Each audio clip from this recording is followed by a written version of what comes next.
بندي صافي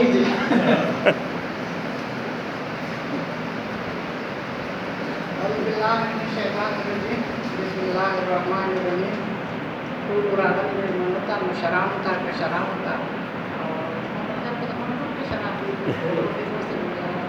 د مایک ته لږ نږدې شي. سلامونه. د وطن په حواله زه یو نظم وړاندې کوم. ارشاد. بس د وخت ومو بیا یو کلاو مې وویم او که نه نو بس پاتې به شي. ارشاد.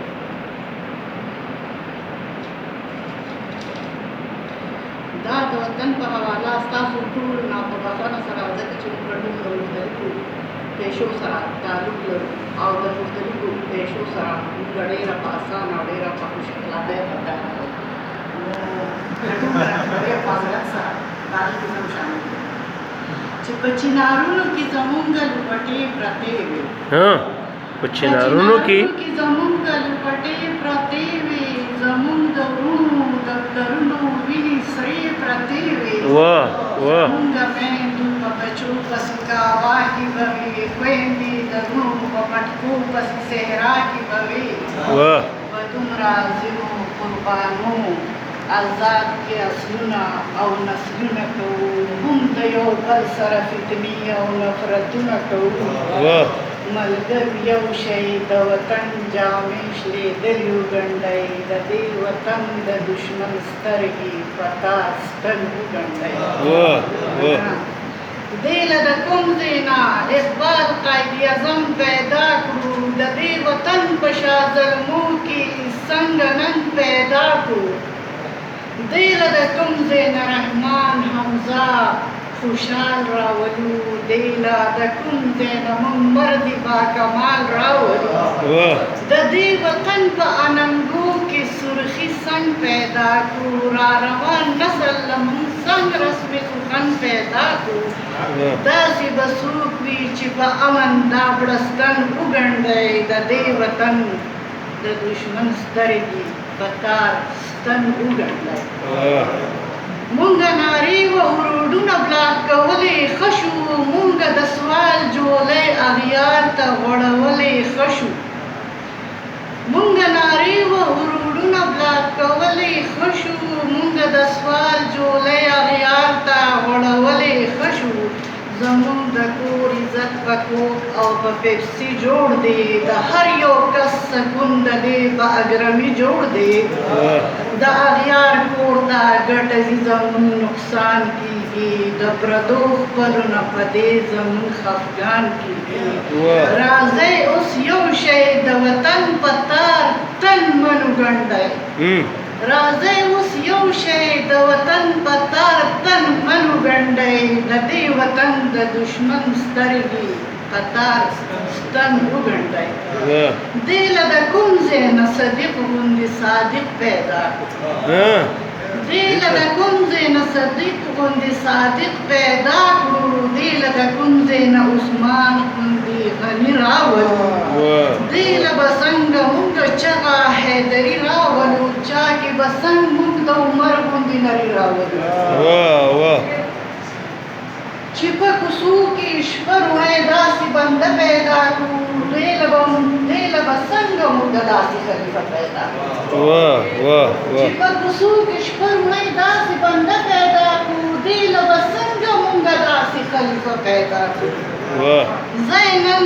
ځای نن د ملک آئین په زور رسم و سخن وګنډئ، ځای نن د ملک آئین په زور رسم و سخن وګنډئ، د دې وطن د دشمن سترګې په تار ستن وګنډئ. په 15 کاله کې بچي خوشحاله، په 15 کاله کې موږ خپل بچي خوشحاله نه کړو، په 15 کاله کې موږ خپل بچي خوشحاله نه کړو. موږ په 15 کاله کې د یو سیاستدان طرف ته اشاره ده چې موږ په 15 کاله کې ټولې خوشحالۍ غواړو. په 15 کاله کې موږ خپل بچي خوشحاله نه کړو، موږ په 15 کاله کې ټولې خوشحالۍ غواړو. پرون شلېدلې مې جامې وې نه پیزارو زما، پرون شلېدلې مې جامې وې نه پیزارو زما. نن موږ د ملک د حکمران سره سیالۍ غواړو، دې کې بس دومره شي چې ځان او خپل ایمان وتړي دې کې بس دومره شي چې ځان او خپل ایمان وتړي د دې عوامو د نارو سرو طوفان وتړي بیا بجټ وګوري د ځنې لاندې لاس کې بیا بجټ وګوري د ځنې لاندې لاس کېږدي ورته په سوچ کې شي بیا خپل غریب ګریوان وتړي مراعات ورکړي او د شمار څو خولې شلېدلې وګنډئ د دې وطن د دشمن سترګې په تا ستن وګنډئ په دې پنځه کاله کې کوم کس خوشحاله کړي دي په دومره لږ وخت کې چا له جوړه جاله کړي دي خدای رسول ومنئ یو کس خو په آرام پرېږدئ ضروري نه ده چې د عمران خان یا د نواز شریف خو خدای رسول وګورئ خدای رسول ومنئ یو کس خو په آرام پرېږدئ او په الیکشن کې د کروڑونو دا نقصان پرېږدئ خدای رسول ومنئ یو کس خو په آرام پرېږدئ په الیکشن کې د کروڑونو دا نقصان پرېږدئ زه فیس کې غلا کوم ټماټر والا هم غل دی ټماټر والا هم غل دی نایقه صاحب ول دی سینډر والا هم غل دی مشر مو معاف کړئ اول خپل ضمیر خیرن وګنډئ د دې وطن د دشمن سترګې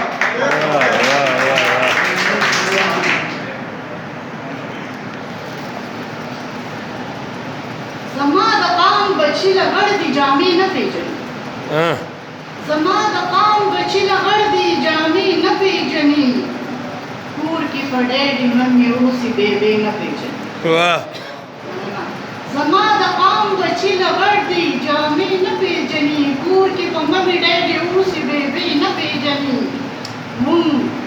مونږ به پوډر خرڅوو آیس نلګې اخلو مونږ ریسټورنټو کې بلها مزې اخلو مونږ پوډر خرڅوو د آیس نلګې اخلو مونږ ریسټورنټو کې بلها مزې اخلو مونږ په سړکونو راوځو خپل جامې سوځوو د حق د اواز په بهانه خپل جنډې سوځو مونږ په سړکونو راوځو خپل جامې سوځوو د حق د اواز په بهانه خپل جنډې سوځوو په نسواني اواز کې خپلې مرۍ ښې وشلوو په نسواني اواز کې خپلې مرۍ ښې وشلوو مونږه د غیرو په وینا خپل جامې وشلوو دا غیرت نه دی چې مونږ چغې او سورې ووهو دا غیرت نه دی چې مونږ چغې او سورې ووهو روشن د غیرو په وینا